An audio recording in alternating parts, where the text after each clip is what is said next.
Páscoa não é só o chocolate. A Páscoa é um tempo de reflexão, né? Que a gente precisa pensar um pouquinho no verdadeiro sentido da vida. Porque nós não pensamos. Nós procuramos, principalmente quando se é jovem, nem lembra do sentido da vida, porque acha que a vida é longa, maravilhosa. Eu também já fui jovem, é assim que a gente pensa. E os jovens não são diferentes, né? São inconsequentes, porque acham que a vida é maravilhosa e tem muitos anos pela frente. E nem sempre tem muitos anos pela frente. Então, vamos pensar um pouquinho no verdadeiro sentido da Páscoa. Ela era de extremos, né? Eu fiquei de mal com ela 1 ano, quer dizer, na verdade, ela ficou de mal comigo 1 ano. Aprontou comigo, eu era patrocinador, até que eu chamei a direção da rádio e nós entramos no acordo. E voltamos à amizade, porque a Edil era uma pessoa assim, de extremos. Agora, talentosíssima, fazia um bem para a cidade, deixou um buraco aí nos meios de comunicação, porque ela fazia muito bem para a pobreza. E ela transitava em todas as esferas, sabia com quem conversar na cidade e era muito respeitada em todos os níveis. Todo dia começa com uma mensagem de amor. Essa é a força, é a garra de alguém que ajuda e estende sua mão. Liga, xinga e fala o que sente, mas brinda todo o seu coração. Falando de coisas e gente, a Edil apresenta um programa do povo. Falando de gente. Quais os sinais do dia a dia que me fazem lembrar minha mãe? Cara, isso é a parte mais marcante, porque está em toda e qualquer ação, evento que passa pela nossa frente, né? E graças a Deus é muita coisa engraçada, né? Eu lembro quando a gente estava com a minha mãe em algum lugar, em algum restaurante, num parque, qualquer lugar, caminhando na rua, no shopping, e passavam algumas pessoas, tal, que não eram tão bonitas, né? E ela olhava e ela falava: filho, nossa, ainda bem que a gente nasceu bonito, né? Então não tem como eu não pensar nisso hoje. A gente brinca até em casa, a gente olha até que você está visitando algum outro lugar diferente, um povo que você nunca viu, e você vê, a gente brinca, faz esse comentário. Cara, tá nas coisas mais triviais do dia a dia. Muitos casos, mas tem um que não sai da cabeça. Isso daí nunca vou esquecer. Nós fizemos um programa dela uma vez na TV e ela foi a única apresentadora da TV da cidade, de qualquer outra TV da cidade, que ela lotava o estúdio na emissora que a gente estava, com mais de 50 pessoas no estúdio. E as pessoas iam. E teve um programa especial que ela foi, que era dos animais. As pessoas levavam os animais no estúdio e todo mundo, cada um levou um bichinho de criação, lagarto, muriçoca, papagaio, cachorro. E se não me engano, a pessoa que foi lá participar, não sei se era a dona Tereza Dias, eu não lembro, levou um papagaio na gaiola.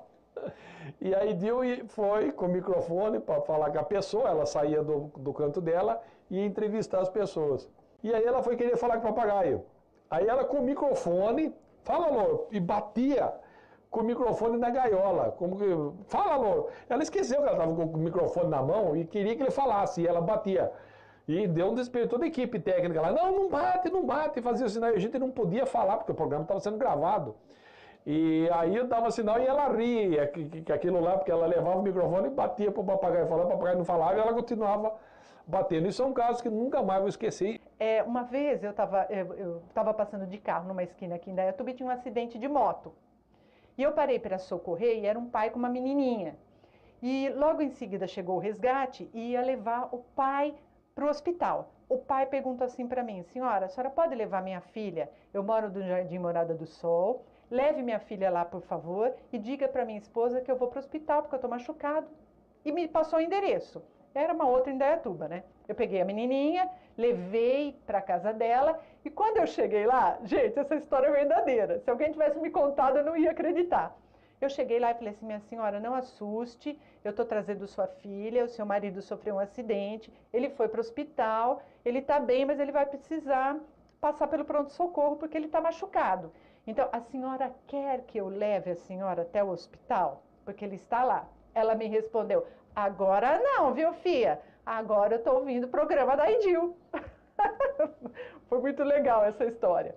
Minha mãe, quando ela comia, ela era meio atrapalhada para comer, ela era meio esbaforida, né?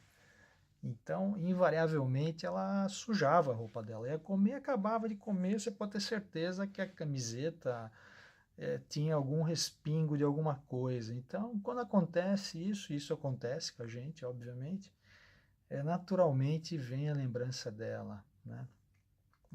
A lembrança dela está presente em muitos momentos triviais, mas está em momentos muito marcantes para mim profissionalmente.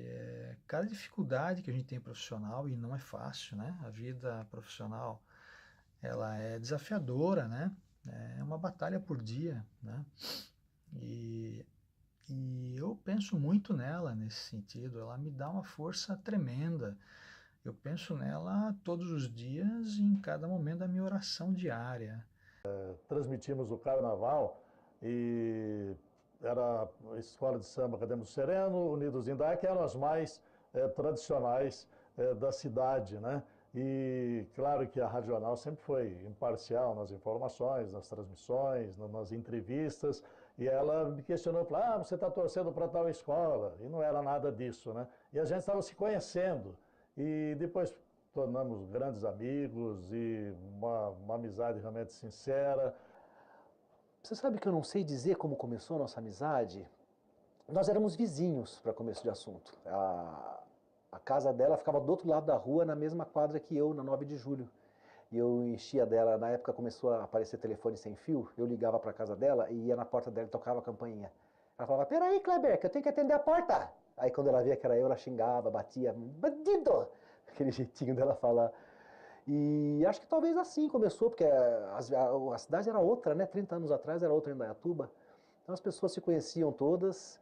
E foi logo que eu vim para cá, em 86, eu conheci a Idil. E daí foi uma amizade que durou até a morte dela. Um pouco antes dela morrer, ela me chamou para um almoço na casa dela. Chamou eu, Boanerges e a Tânia Dávila. E foi inesquecível aquele almoço. Uma despedida dela. Muito triste. Uma outra ocasião também, que eu acho que essa história ilustra bem o que foi a Idil no auge do talento dela e da sua esplêndida ação social que ela tinha na prática. Eu tinha acabado de mudar no bairro que eu moro hoje, é um bairro novo, e tinha dois rapazes, meus filhos eram pequenos e tinham várias crianças que moravam lá no bairro que ficavam jogando bola na rua. E tinha dois rapazes que andavam no bairro com dois Rottweilers e eles soltavam, de brincadeira, mais ou menos, né? Eles soltavam os Rottweilers e a criançada entrava alucinada, correndo dentro de casa com muito medo. E um dia eu cheguei a conversar com os meninos, eu falei, não façam isso, são crianças. Ah, mas o nosso cachorro é grande, mas ele é dócil. Eu falei, mas assusta as crianças, então vamos parar com essa história. Não, não vamos. Então eu fiz o seguinte, um dia eu telefonei para a guarda municipal e narrei o que estava acontecendo.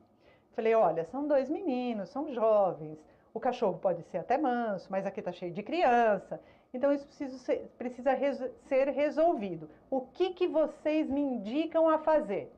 Olha, dona Eliana, o negócio é o seguinte, nós não vamos poder resolver esse assunto porque não tem vítima. A guarda municipal, na época, né, a gente falava guarda municipal, só pode entrar em ação se houver uma vítima e a senhora fizer um BO lá na delegacia, enfim. Caso contrário, a gente não pode simplesmente abordar os dois jovens e dar uma bronca porque eles estão andando com o cachorro. Mas eu vou falar o que a senhora tem que fazer. Vai no programa da Idil e reclama lá que a coisa para. A Idil, ela não, vai ficar até brava. Ela não enxergava muito bem à noite, né, para dirigir. Era uma iluminação um pouco, acho que é lâmpada de mercúrio que é o nome, né? Aquela lâmpada mais amarelada. Então tinha muitos lugares, mesmo a Vargas, que é a avenida principal, era com luz amarelada. Ela pedia sempre para eu ir junto. Na época eu tinha o bip. Ela passava o bip e falava assim, vem pra cá, me ajuda, vamos comigo, não tem ninguém pra ir. Aí eu ia com ela e ela realmente, na época, para estar indo até a campanha que tinha, o palanque que tinha que ela ia discursar, a gente passava várias aventuras, porque primeiro que não chegava nunca, não achava. Vamos lembrar que não tinha GPS, não tinha Google Maps. O Google Maps era eu, né? A Edil não enxergando, e eu novo na cidade. E ainda a culpa ficava minha. Ela ficava brava, falava assim, viu, vira aqui, mas você falou pra virar. Eu falei, ô Edil, já falei pra virar, era pra virar, agora você tá falando e com o mapa na mão. Que muitas vezes ela conhecia muito bem a cidade, de ponta a ponta. Só que muitas vezes ela passava a rua, né, que tinha que estar entrando.